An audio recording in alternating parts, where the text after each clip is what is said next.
안녕하세요. 저는 서울에 살고 있는 40대 여성입니다. 오늘 여러분들에게 금지된 유혹에 빠진 한 남자 때문에 겪은 일을 말씀드릴까 합니다. 이 금지된 유혹에 빠진 남자는 어처구니 없게도 제 남편입니다. 더 정확하게 말하면 전 남편이죠. 사람이 무언가에 중독이 되면 아무것도 보이지 않고 들리지 않는다고 하던데요. 알코올 중독이나 도박에 빠진 사람들은 오로지 술과 도박만 생각하게 된다고 합니다. 오직 그것을 위해 인간이길 포기한 사람도 있다고 하죠. 전 남편이 술이나 도박에 빠진 것은 아니었습니다. 하지만 아주 엉뚱한 것에 취해서 정신줄을 놓아버리고 말았네요. 그러면서 저한테 해서는 안 되는 끔찍한 짓까지 저질렀는데, 남편이 저지른 짓을 생각하면 차라리 알코올 중독자나 도박 중독자가 더 나을 정도입니다. 도대체 무슨 짓이길래 이렇게 설명하는지 궁금하실 테니 전 남편과 제 인상을 아작낸 은밀하고 위험한 유혹이 무엇이었는지 말씀드리도록 하겠습니다. 제 좌우명은 어렸을 때부터 절대 빚지고 살지 말자였습니다. 이런 좌우명을 가지게 된 건 모두 아버지 때문이었죠. 평범한 회사원이었던 아버지는 한순간에 귀신에 울린 듯 어떤 것에 푹 빠져서 중독이 되어버렸습니다. 바둑이나 등산같이 흔한 취미생활 하나 없이 매일 집과 회사만 오가던 아버지께서 골동품 수집에 빠져버렸는데요. 그 계기가 여름 휴가철에 떠난 강원도 가족여행이었습니다. 아버지가 저희를 차에 태우고 어디로 갈까 의논하고 계셨죠. 여보, 오늘은 마을에 오일장이 선다네? 거기 구경 갈까? 시골 장터에 볼 게 뭐가 있다고 구경을 가요. 볼거리가 많아서 가는 게 아니야. 시골장은 사람 구경하러 가는 거지. 그렇게 가고 싶으면 가요. 가고 싶은 데도 없는 것 같은데. 그 길로 아버지가 엄마와 저를 데리고 장터로 가셨습니다. 도시에서만 살던 저는 시골장은 시시하고 재미가 없었습니다. 하지만 아버지는 달랐죠. 장터에 들어서자마자 즐거워하시는 게 눈에 보이셨습니다. 그래, 바로 이런 게 사람 사는 재미지. 시골장에서 느낄 수 있는 재미가 흥정하는 맛이라며 이것저것 흥정을 시도하시더라고요. 아버지께서 노점에서 파는 채소 같은 것도 사셨는데 덤을 엄청나게 받으셨습니다. 그러다 아버지께서 시장 구석에서 파는 도자기를 발견하셨죠. 그냥 옹기나 그릇들이 아닌 뭔가 특이하게 생긴 도자기였습니다. 아버지께서 그 도자기를 가리키며 묻더군요. 영감님, 이건 얼마에 파시나요? 아버지가 묻자 할아버지는 의미를 알 수 없는 미소를 지으셨습니다. 이게 마음에 들어? 내가 싸게 해줄게. 이게 바로 선조 때부터 대대로 내려오는 거야. 아주 귀한 거라고. 귀한 건데 왜 싸게 파는 거지? 제가 의심을 하고 있는 사이 아버지께서 마음에 드는 도자기를 하나 고르셨어요. 그러니까 옆에서 엄마가 아버지를 말리시더라고요. 여보, 이런 건 뭐하러 사요? 화분으로도 못 쓰겠구만. 어허, 화분은 무슨? 그냥 장식용이지.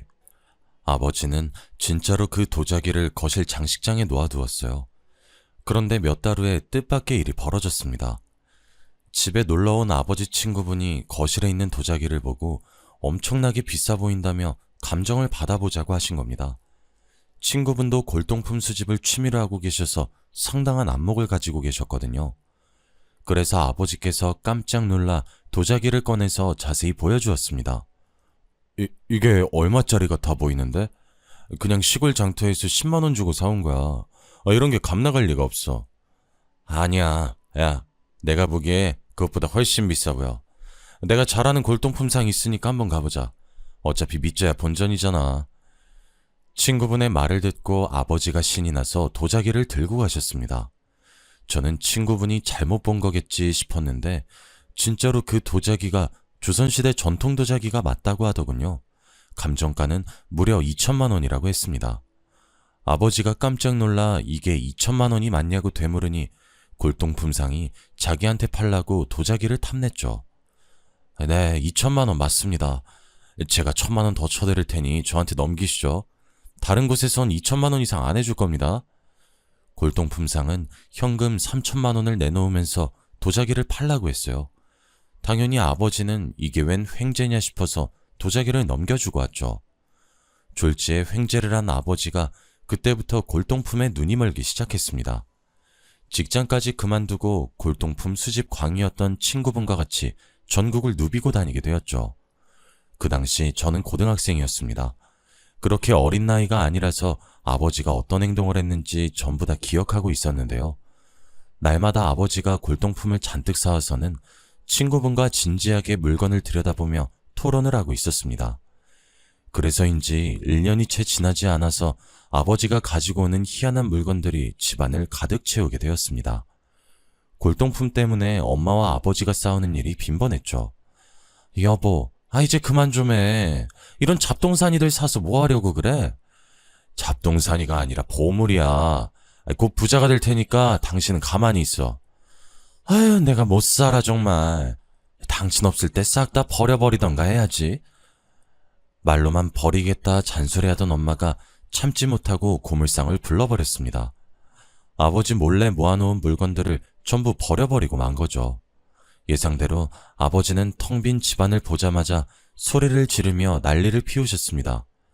이 여편네가 미쳤나? 그게 어떤 물건인데 전부 버려? 그런데 손찌검까지 하실 줄은 몰랐죠. 아버지는 불같이 화를 내면서 엄마 뺨을 내리치셔서 깜짝 놀랐습니다. 그때 봤던 아버지 눈빛도 아직도 생생하게 기억이 납니다. 뭔가에 단단히 홀린 듯한 눈빛이었죠. 아버지는 엄마에게 사과도 하지 않고 그대로 고물상을 찾아가 물건들을 다시 가지고 오셨습니다. 미친 사람처럼 골동품에 집착하던 아버지는 골동품을 사칭한 사기도 여러 번 당하셨습니다. 시가로 5천만 원이 넘는데 소유자가 급한 사정이 있어서 싸게 판다는 말만 믿고 샀는데 알고 봤더니 정말 가치도 없고 쓸모없는 것들이었죠. 좋은 목적으로 취미를 즐긴 게 아니라 로또처럼 일확천금을 노렸던 아버지는 당연히 골동품에 대한 안목이나 지식이 있을 리가 없었습니다. 그러니 가진 재산은 점점 줄어들었고 빚은 점점 늘어만 갔습니다. 여보, 이제 그만해. 지연이도 대학교 들어갈 텐데 등록금은 어떻게 하려고 그래? 제발 정신 좀 차려. 엄마는 아버지에게 애원해보고 소리도 질러봤지만 아버지는 듣지 않으셨습니다. 돈이 없으면 대출받거나 지인들에게 돈을 빌려서라도 골동품들을 사모으셨어요. 그래서 저도 대학 등록금이나 용돈은 제가 벌어야 했죠. 3년이나 더 지나자 아버지께서 모으신 골동품이 너무 많아져서 집에서 보관하기 어려워졌습니다. 그래서 창고를 빌려서 보관하게 되었는데요. 하지만 창고에 불이 나면서 아버지는 5년 넘게 모아놓은 것들이 한순간에 사라지고 말았습니다. 그날 이후로 아버지는 살아갈 희망을 잃어버리고 폐인처럼 집에만 틀어박혀 지내셨는데요. 엄마가 아버지를 강제로 데려가 정신과 상담도 받게 하고 입원 치료도 해봤지만 소용이 없었어요. 마음에 생긴 병은 몸에도 영향을 미쳐서 뇌졸중까지 찾아오게 되었습니다. 아버지는 끝내 그 병으로 3개월 만에 세상을 떠나시고 마셨죠. 아버지는 돌아가셨지만 빚은 대물림 되었습니다. 아버지가 돌아가신 뒤에야 저는 아버지가 엄마와 제 명의로 빌린 대출이 있다는 사실을 알게 되었죠. 저는 대학 졸업반이라 대기업을 목표로 그룹 스터디도 하고 있었습니다. 열심히 취업 준비를 하고 있었는데 이제는 그런 준비할 필요도 없겠더군요. 공부를 하다 집에 오니 엄마가 은행에서 날아온 서류를 펼쳐놓고 넋이 나간 듯이 멍한 표정으로 앉아 계셨습니다. 지연아, 어쩌면 좋니? 네가 전생에 네 아버지한테 죽을 죄를 지었나 보다. 그래서 내가 이렇게 고생하나 봐. 엄마가 미안하다. 엄마가 최대한 해결해 볼게. 엄마가 울면서 이야기하길래 은행에서 날아온 서류를 읽어보았습니다. 아버지께서 저랑 엄마 명의로 신용카드나 여러 가지 소액 대출을 받으셨더군요. 서류에 적혀있는 대로라면 당장 다음 달부터 100만 원에 가까운 돈을 갚아야 했습니다. 지금 대기업 취직 준비할 때가 아니었죠. 지금 당장이라도 들어갈 수 있는 회사를 찾기 시작했습니다. 월급이 얼마든 상관없었습니다. 다음 달부터 100만 원을 갚아야 했으니까요. 어디서든 일해야 했죠. 급하게 일을 구하다가 보험회사 콜센터 상담원으로 일하게 되었습니다. 제가 졸업반이라 다행이었어요. 취업증명서를 제출하니 수업에 빠져도 교수님께서 눈 감아주셨습니다. 그래, 요즘에 일자리도 없는데 찾아서 다행이다. 학점은 내가 알아서 해줄 테니까 졸업 논문만 제출하거라. 그래서 순식간에 대학생에서 벗어나 사회인으로 첫 발을 내딛게 되었죠. 아버지 빚을 갚느라 월급의 대부분은 속절없이 빠져나가 버렸습니다. 그 빚을 청산하는데 꼬박 3년이 걸렸네요. 3년 동안 일해본 결과 보험회사 콜센터 일은 정신적인 스트레스가 아주 심한 곳이었어요. 반말을 하거나 욕설을 내뱉는 일이 제일 많았습니다. 흔한 일은 아니었지만 목소리가 섹시하다고 하거나 따로 만나자며 성적인 농담 같은 거라는 고객들도 있었는데요. 거기에 실적에 대한 압박도 있어서 신체적, 정신적 병을 달고 살아야 했습니다. 상담원은 시간마다 할당된 코를 채워야 해서 휴식 시간 외에는 화장실도 마음대로 못 가는 상황이었어요. 어쩌다 배탈이 나서 급한 용무로 화장실을 갈 때에는 팀장의 눈총을 받아야 했죠. 스트레스가 심한 일이었지만 참고 견딜 수 있었던 건 단짝처럼 친하게 지냈던 언니들이 있었기 때문이에요. 처음 일을 시작할 때 고객 응대를 어떻게 해야 할지 몰라 실수를 많이 했었거든요. 그럴 때마다 여자 팀장이 다가와 제게 폭언을 내뱉었습니다. 아까 이거 설명해주지 않았어? 넌 IQ가 2자리야? 몇 번을 말해도 매뉴얼 숙지를 못하고 버벅거려. 도대체 몇 번을 설명해줘야 해? 좋게 말해줄 수도 있는데 팀장은 인간적인 모멸감이 들 정도로 막말을 했어요. 한 번은 너무 자존심이 상해서 화장실에서 혼자 울고 있는데 언니들이 갑자기 들어오더라고요. 그래서 아는 척 얼른 세면대 물을 틀어 세수를 했어요. 그랬더니 언니들이 저를 위로하는 거 있죠? 야, 울 거면 시원하게 울어. 눈치 보지 말고 울어버려야 속이 풀리더라. 팀장, 저것 원래 안 저랬는데 남편이 바람나서 이혼하더니 더 저러는 것 같아. 어리고 예쁜 네가 이해해줘라. 팀장 남편이 진짜로 바람 폈는지 모르겠지만 그 말을 듣는데 실소가 새어나오더라고요. 제가 웃음을 터뜨리니까 언니들이 울다가 웃으면 엉덩이에 뿔 난다며 장난을 걸어주셨어요. 그 후로 언니들이 제가 팀장에게 당할 때마다 여러모로 도와주었어요. 팀장 뒷담을 하며 친해지다 보니 저희들 셋은 정말 절친이 되었죠. 점심시간에 같이 밥을 먹거나 카페에 가서 놀고 오는 일도 잦았어요. 그래서 저희들이 아지트처럼 애용하는 카페도 따로 있었는데요. 총각인 사장이 운영하는 아주 작은 카페였는데 저희가 온 지 1년 정도가 지나니까 카페 사장님도 저희가 올 때마다 반겨주시더라고요. 어서 오세요. 오늘도 김치찌개 드셨어요? 여기 근처는 그나마 김치찌개가 나아요. 사장님은 밥 드셨어요? 저도 김치찌개 먹어봤는데 맛있더라고요. 자주 오셔서 그런데 디저트로 치즈케이크 드릴까요? 어머, 서비스예요? 당연하죠. 매일 점심 먹고 와주시는데 이 정도는 해드려야죠. 그날만 사장님께서 서비스를 주신 게 아니었어요. 거의 2, 3주에 한 번씩 서비스를 주셔서 저희가 다른 카페 갈 거 꼭 이사장님 카페 쪽으로 발걸음을 옮기게 만들었죠. 그러던 어느 날 언니가 갑자기 점심을 먹다가 카페 사장님 이야기를 꺼냈습니다. 지연아, 너 그거 들었어? 뭐 말이야? 우리가 맨날 가는 카페 사장 너랑 동갑이라고 하더라? 정말? 나보다 어려 보이던데? 내가 퇴근 후에 가서 이것저것 물어봤는데 그 사람이 언니가 하는 말을 들어보니 사장님이 고등학교 다닐 때부터 커피 만드는데 관심이 많았다고 합니다. 그래서 고3 때 대학에 가는 대신 바리스타 자격증을 땄다고 하죠. 부모님을 설득해서 20살에 창업을 했다는 말을 듣고 기분이 우울해졌습니다. 누구는 27에 사장 소리 듣는데 저는 팀장 눈치 보면서 전화기만 붙들고 씨름해야 하니까요. 하지만 제 아버지가 인생을 그렇게 사신 거 누굴 탓해야 할까요? 그저 하루하루 열심히 살면서 평소처럼 점심엔 김치찌개, 후식으로 커피를 마시러 갔죠. 카페 사장님도 저와 동갑이란 걸 알게 되었는지 저를 보고 아는 척을 했습니다. 안녕하세요, 지연씨. 아, 제 이름 알고 계셨어요? 당연하죠. 저 저번 주에도 이름 부르면서 인사했는데. 언제요? 저는 못 들었는데. 우리 나이도 같잖아요. 편하게 말 나요. 이렇게 갑자기요? 제가 당황스러워하니까 언니들이 저 좋아하더라고요. 둘이 뭐 하는 거냐고 호들갑을 떨길래 얼른 사무실로 돌아가자고 화제를 돌렸습니다. 언니들이 사무실로 돌아오는 길에 사장님이 나한테 관심 있어 보인다는 말을 하긴 했지만 못 들은 척 했습니다. 괜히 장난을 치는 거라고 생각했거든요. 워낙 놀리는 걸 좋아하는 언니들이 하는 농담이라고 생각했는데 날이 갈수록 사장님의 행동이 이상해 보였습니다. 저한테 다정하게 지연아라고 부르는 거나 제가 달달한 커피를 좋아하는 걸 알고 메뉴에도 없는 커피를 만들어준 적이 있었습니다. 그래서 조금 설레긴 했죠. 그러다가 사장님이 점심시간에 저를 보고 부탁을 했습니다. 요즘 퇴근 시간대에 사람이 늘어나서 힘들다며 퇴근한 다음에 카페에 들려서 일을 도와달란 것이었습니다. 일당은 두둑히 주겠다고 해서 퇴근 후에 카페로 달려갔는데요. 사장님이랑 똑같은 앞치마를 입고 일해서 그럴까요? 손님이 저희를 보고는 낯간지러운 말을 했습니다. 아이고, 부부가 같이 장사하니까 보기 좋네. 이렇게 말하고 커피를 가지고 가버려서 해명하기도 그랬습니다.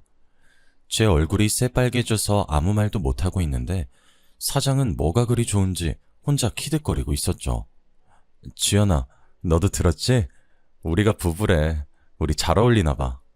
무슨 소리 하는 거야? 또 이상한 장난친다. 그냥 지나가는 말로 하는 걸 거야. 근데 왜 아무 말도 안 했어? 싫으면 아니라고 말하지. 아니, 그냥 자기 할 말만 하고 가버리니까 그랬지. 그리고 막 싫지도 않았고. 나쁜 말은 아니잖아? 보기 좋다고 했으니까. 싫지 않다고? 그럼 좋아? 사장님이 그 말을 하는데 어찌나 설레던지 관심 없었던 남자였는데 점점 다르게 보였습니다. 그래서 생전 물어보지도 않던 이름이나 취미 같은 것도 물어보았죠. 성재한테 관심이 생기니 용돈 삼아 계속 같이 일하는 것도 좋을 것 같다는 생각도 들었습니다.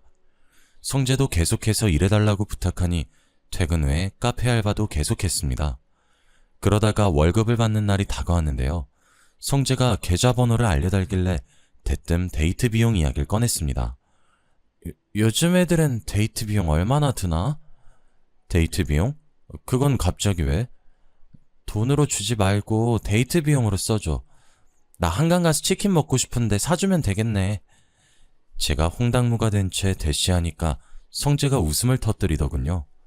웃지 말라고 말려봐도 웃길래 성재를 마구 때렸습니다. 회사 근처에서 한강 데이트 약속을 잡은 게 화근이었는지 순식간에 소문이 퍼지고 말았습니다. 제가 일하던 콜센터는 여러 회사들이 밀집해 있는 비즈니스 빌딩 안에 있었고 그 건물에는 여직원들이 많이 있었거든요. 하는 일은 달랐지만 자주 마주치는 여직원들이 많이 있어서 제가 성재랑 사귄다는 소문이 빠르게 퍼졌습니다. 아직 사귀는 것도 아닌데 이런 소문이 나서 당황스럽다고 하니 언니들이 사귀는 거나 다름없는 거라고 하더군요. 한강 데이트 가기로 한 거면 사귀는 거나 다름없지. 그리고 카페 사장이랑 한두 번 본 것도 아니잖아. 아직 30도 안 된 남자가 카페 사장이면 엄청 대단한 거야. 잘해봐. 나 같으면 꽉 잡고 안 놔줄 것 같다. 언니들까지 오늘부터 1일이라며 놀리는 통에 제가 더 적극적으로 나갔던 것 같습니다. 성재도 제 제안을 거절하는 일 없이 데이트를 하며 만남을 이어가고 있었는데요. 그렇게 6개월 정도 사귀다가 덜컥 애가 생겼습니다. 그 길로 급하게 결혼을 하긴 해버렸죠. 하지만 그동안 쌓인 스트레스와 결혼 준비까지 겹치니 몸에 무리가 가서 갑자기 아이가 유산되어 버렸습니다. 내가 무리를 해서 아이를 잃었다는 생각에 콜센터를 그만두게 되었죠. 그 뒤로 남편과 같이 카페를 운영하게 되었습니다. 둘이 같이 일을 하다 보니 알바가 따로 필요 없어서 인건비도 절약되었고 음료 만드는 속도가 빨라져서 직장인 손님들도 꾸준히 늘어갔습니다. 저희 부부가 카페를 운영한 지 2년 정도가 지난 뒤 남편에게 갑자기 이상한 취미가 생기고 말았습니다. 그 계기가 바로 저 때문인 것 같아서 너무 후회가 되네요. 여보, 우리 커피포트 고장난 것 같은데 새로 하나 살까? 새 거 사지 말고 중고로 찾아보자. 남이 사용하던 걸 쓰자고? 그건 좀 아닌 것 같은데. 밥그릇이나 숟가락도 아닌데 쓰던 거면 뭐 어때? 내가 한번 찾아볼게. 남편은 역시 있는 집 자식이라 중고 물건에 익숙하지 않은 것 같더라고요. 저는 필요한 게 있으면 새 거보다는 저렴한 중고 직거래를 이용해서 오히려 새 거를 사려고 하면 조금 아까웠습니다. 마침 중고마켓에 적당한 커피포트가 있어서 싸게 구했죠. 그랬더니 남편이 며칠 뒤 제게 달려와서는 커피포트를 보고 환호성을 지르기 시작했습니다. 여보, 나 이 제품 찾고 있었는데 어디서 찾은 거야? 이거 품절이라서 못 샀는데. 이게 10,000원짜리라고? 완전 횡재했네. 거봐, 잘 찾아보면 새 거보다 좋은 애들 있다니까. 중고를 탐탁치 않게 생각하던 남편은 그때부터 중고마켓 매니아가 되었습니다. 필요한 게 있으면 자기가 먼저 나서서 중고마켓을 뒤질 정도였죠. 처음에는 남편이 워낙 알뜰해서 그렇다고 생각했는데 점점 더 심해져서 필요도 없는 물건까지 사기 시작했습니다. 마치 여성들이 쇼핑 중독에 빠져서 필요도 없는 물건들을 습관적으로 사들이는 것 같았어요. 남편이 핸드폰을 붙들고 중고마켓만 보고 있는데 머릿속에서 친정아버지가 생각날 수밖에 없었습니다. 한 번의 횡재로 골동품 수집에 빠졌다가 가정이 파탄나버린 아픈 경험이 있는 저는 중고거래에 몰두하는 남편이 걱정됐죠. 하지만 괜히 싸우고 싶지도 않고 아버지를 생각하고 싶지 않아서 외면했습니다. 저러다가 말겠지 싶었죠. 그러다 얼마 후 제가 애를 가지게 되자 남편이 카페에 나오지 말고 집에서 쉬라고 하더군요. 제가 유산 경험이 있다 보니 남편이 더 조심하라고 당부하기까지 했습니다. 임신 초기에 유산될 가능성이 더 크대. 집안일도 되도록 내가 할 테니까 집에서 스트레칭 정도만 해. 그럼 카페 일은? 요즘 손님 많아져서 혼자서 힘들잖아. 알바 구하려고. 중고마켓에 광고 냈으니까 당신은 집에서 쉬어도 돼. 아니, 중고마켓에서 알바까지 알아봐 준다는 거야? 나도 몰랐는데 거기 들어가면 없는 게 없어. 완전히 신세계야. 남편이 중고마켓에서 물건을 사다 못해 사람까지 사더군요. 빨리 구해진 알바 덕분에 저는 집에서 출산 준비를 하게 되었습니다. 다행히 이번엔 유산되지 않고 건강한 딸을 낳게 되었죠. 그때까지 집에서 전업주부 생활만 하다 보니까 동네 아줌마들과 친해지게 되었습니다. 전에는 지나가면서 인사만 하던 사이였는데 이제는 서로 집에도 놀러가게 되었네요. 틈만 나면 만나서 카페에 가서 살아가는 이야기를 하면서 수다 떠는데 재미를 붙이게 되었습니다. 동네 아줌마들은 카페 말고 미용실에도 자주 모이곤 했는데요. 집에만 있으면 친한 아줌마들이 전화를 해서 미용실로 저를 불러내곤 하였습니다. 그날도 아주머니에게 전화가 와서 받아보니까 왁자지껄 떠드는 목소리가 들리더군요. 새댁, 지금 집에서 뭐해? 우리 과일이나 깎아 먹으려고 하니까 빨랑 와. 이런 식으로 미용실로 놀러가면 남편이나 시댁 이야기를 했습니다. 어쩌다 누군가 바람을 피운다는 소문이 들려오면 아줌마들이 극도로 예민해졌죠. 한 번 찍히면 한 달 내내 그 이야기만 할 때도 있었습니다. 그러다 아줌마들의 관심을 자극할 만한 일이 생겼어요. 저희 동네에 새로 신축한 원룸 건물에 이사온 사람이 수상하다는 거 있죠. 이번에 이사온 젊은 여성을 두고 아줌마들끼리 온갖 이상한 추측을 해대기 시작했습니다. 내가 부동산에서 들었는데 원룸에 이사온 그 여자 유흥업소 도우미로 일한대. 아니야, 내가 듣기론 남편하고 이혼하고 위자료 받아서 원룸 얻어서 왔다던데. 그게 정말이야? 사실 둘 다 맞는 말 아니야? 헐, 설마 도우미로 일하다가 남편한테 걸려서 이혼당한 건가? 아줌마들이 원룸에 사는 여자를 두고 이혼녀에다 남자관계가 문란한 여자라고 근거도 없는 말을 만들어내더군요. 저는 그런 말을 잠자코 듣고만 있었지 어떠한 첨언도 하지 않았습니다. 그리고 얼마 지나지 않아서 남편의 수상한 밤나들이가 시작되었어요. 남편이 중고거래를 한다면서 꼭 밤 12시 넘어서 밖을 나가는 것이었습니다. 제가 왜 이 시간에 나가냐고 물어보면 남편이 귀찮다는 듯 둘러대다가 휙 나가버렸습니다. 내가 가게 문 닫고 들어오면 지금밖에 시간이 안 되잖아. 그 사람도 이 근처에 살아서 이 시간 괜찮다고 했어. 요즘 세상이 흉흉해서 범죄에 연루되거나 이상한 사람을 만나면 어쩌려고 저러나 걱정이 되었습니다. 그래서 남편이 오길 기다렸는데요. 밤늦은 시간에 아무렇지 않게 만나려고 하니 저는 당연히 상대방도 남자라고 생각했죠. 아무리 기다려도 남편이 오지 않자 어떤 괴한에 당했나 싶어 몇 번이나 전화를 걸어보았습니다. 남편이 끝까지 전화를 받지 않더니 새벽 3시 넘어서 들어오더군요. 그것도 술 냄새까지 풍기면서요. 여보, 설마 지금 술 먹고 온 거야? 쥐거래하고 오겠다며. 거래 끝나고 동호랑 같이 술 한잔 했어. 쥐거래한 물건은? 전화 왜 안 받은 거야? 깜빡하고 동호차에 두고 왔다. 당신 나한테 전화했었어? 너무 취해서 전화한 줄 몰랐어.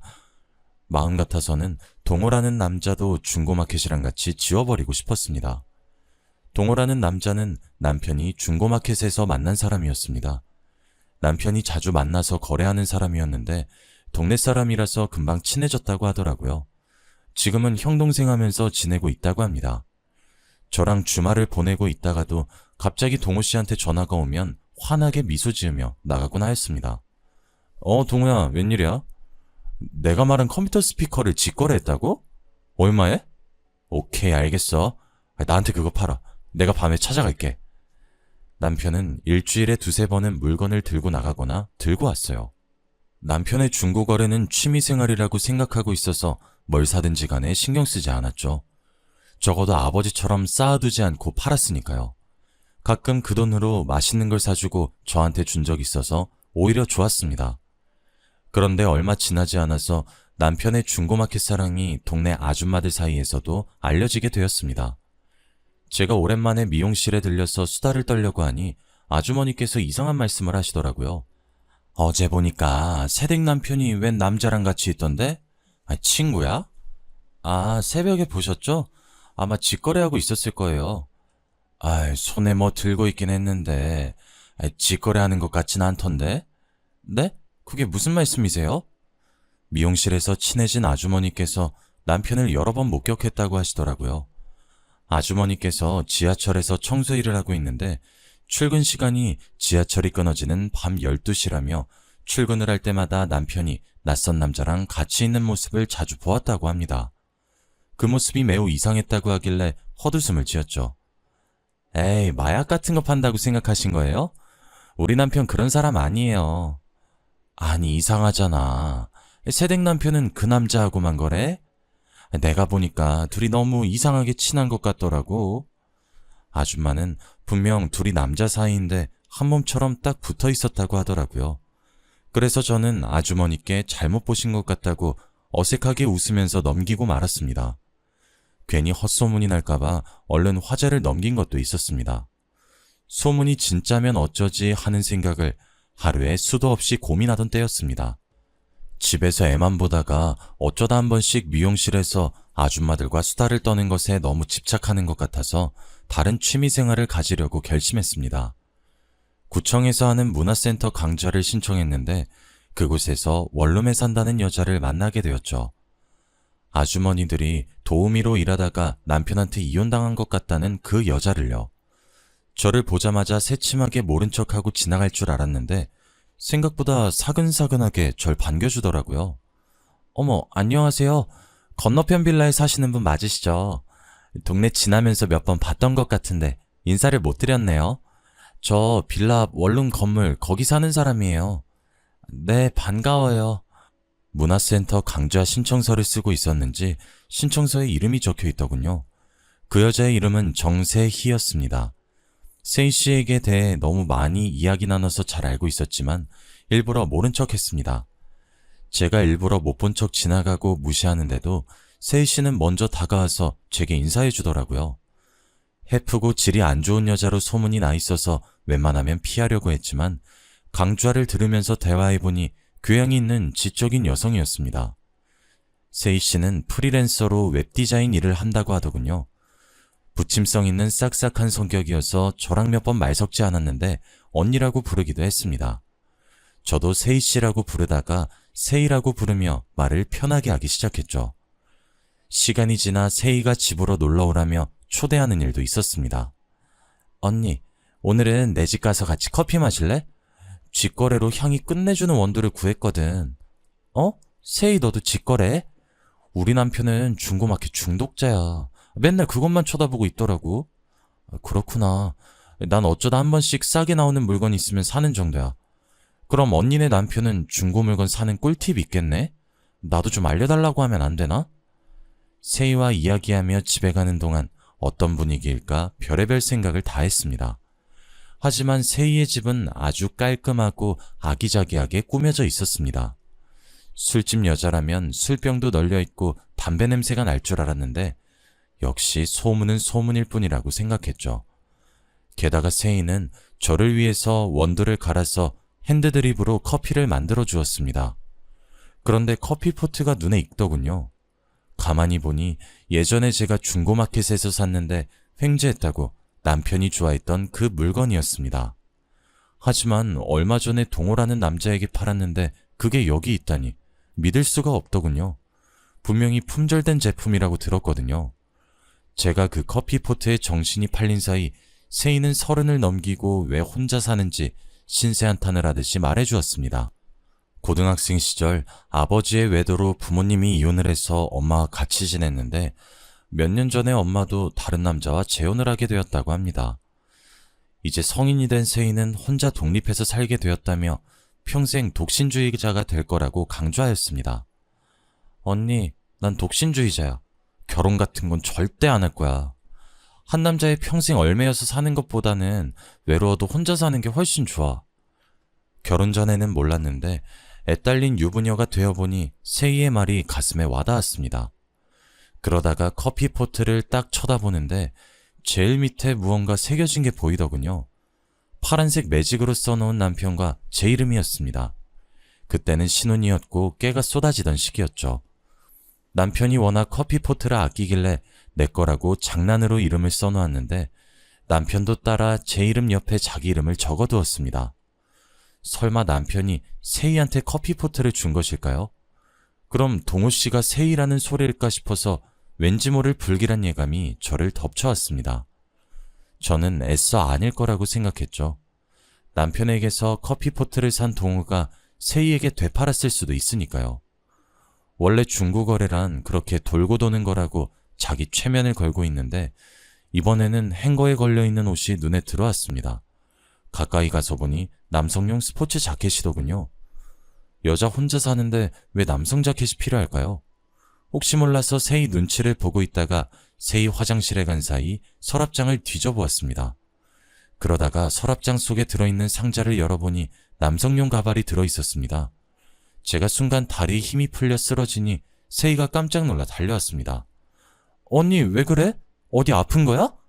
세이가 휘청거리는 저를 보고 걱정스러운 표정으로 부축해주더군요. 괜찮아. 내가 딸애 낳고 빈혈이 생겨서 한 번씩 어지러워. 나 집에 가서 좀 누워야겠다. 이렇게 말해놓고 속으로 이를 갈았습니다. 며칠 뒤에 남편이 어김없이 동호를 만나러 가더군요.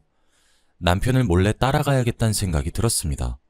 증거를 확실히 잡아야 저도 이 말도 안 되는 순간을 받아들일 수 있을 것 같았습니다. 제 예상대로 남편이 어두운 곳에서 키가 작고 왜소해 보이는 남자를 만나고 있었습니다. 그래서 조용히 다가가 제가 동호라고 알고 있던 놈의 가발을 확 벗겨버렸죠. 역시나 세이가 저를 보고 놀라서는 눈을 동그랗게 뜨고 있었습니다. 뭐야, 왜 남의 머리를... 어머, 언니... 너야? 네가 진짜 우리 남편이랑 바람 폈어? 아니야, 난 진짜 중고거래하려고 나왔는데... 중고거래하려고 나왔는데 남장은 왜 하고 나온 거니? 왜, 내가 알아볼까봐? 바람 피는 거 들킬까봐? 아니야, 그런 거 아니라니까? 아니긴 뭐가 아니야. 네가 아주 간이 배 밖으로 나왔구나. 나랑 언니 동생 하면서 남편하고 바람을 피워? 네가 그러고도 제정신이야? 치밀어 오르는 화를 참지 못하고 세이의 머리채를 잡고 흔들었습니다. 하지만 남편이 저를 붙잡고 말리는 사이 세이 그년이 도망치고 말았죠. 제가 씩씩대며 남편을 끌고 집으로 와 남편을 신문했습니다. 거짓말이 들통난 남편은 세이와 어떻게 내연관계를 맺게 되었는지 다 털어놓았습니다. 남편은 다름 아닌 직거래 중고마켓에서 세이와 우연히 만나게 되었다고 합니다. 처음 몇 번은 진짜로 직거래를 했지만 세이 미모에 홀린 남편은 커피포트, 토스트 기계, 소설책 종류까지 한 푼도 안 받고 주기도 하였습니다. 그렇게 매일 만나면서 세이와 가까워진 남편은 서로의 몸을 거래할 만큼 가까워져서 내연관계를 맺게 된 겁니다. 세이는 남편과 가까워지자 이런저런 명목으로 돈을 요구했다고 하는데요. 남편은 저 몰래 대출까지 받아서 세이에게 돈을 바치고 있었습니다. 세이가 사는 원룸도 남편이 대출받아서 구해준 거라고 하네요. 그리고 저한테 걸릴까봐 가발까지 써서 남자인 척 한 것이었습니다. 세이에게는 남편 말고도 비슷한 수법으로 돈을 갈취해온 내연남이 2명 더 있었습니다. 미모로 유부남들을 홀려먹고 돈을 빼먹는 기생충 같은 년이었죠. 제가 그 이야기를 다 듣고 이혼 이야기를 꺼내니 남편이 무릎을 꿇었습니다. 여보, 잘못했어. 입이 10개라도 할 말 없지만 제발 한 번만 용서해줘. 지금 그걸 말이라고 해? 도대체 나를 몇 년 동안 속인 거야? 너무 억울하고 분해서 이혼으로 못 끝내. 당신이 나 가지고 논 대가 확실히 치르게 해줄 테니까 기다리고 있으라고. 저는 남편과 갈라선으로 이혼 소송을 하였고 내연녀에게는 상간녀 소송을 하였습니다. 그동안 남편에게서 빼간 돈을 전부 돌려받게 된 셈이죠. 게다가 세희는 동네에서 얼굴도 못 들고 다닐 정도로 아주머니들이 마주칠 때마다 앞담을 해댔다고 합니다. 아주머니 말로는 세희 그년이 이사를 간 것 같다고 하더군요. 저희 아버지도 그렇고 전 남편도 그렇고 빠져서는 안 되는 위험한 유혹에 빠져서 인생을 망친 것 같습니다. 아버지께서 골동품을 사랑하게 된 것만으로 저희 가족 인생을 망쳤는데 다른 여자를 사랑하게 되었다뇨. 어떤 이유든 간에 절대 빠져서는 안 되는 위험한 유혹은 바로 불륜인 것 같습니다. 그것은 수십 년이 지나도 절대 용서하지 못할 것 같거든요. 세희 그년 말대로 인생은 독신주의자가 제일인가 봅니다. 이제는 누구 하나 믿을 수가 없어서 제가 겪었던 일을 속 시원하게 이야기하지 못하고 있네요. 그래서 이렇게나마 사연을 보내 제 한을 풀어보려고 합니다. 길고 보잘것없는 저의 한을 처음부터 끝까지 읽어주셔서 감사합니다. 여러분들은 부디 좋은 일만 있길 바랄게요.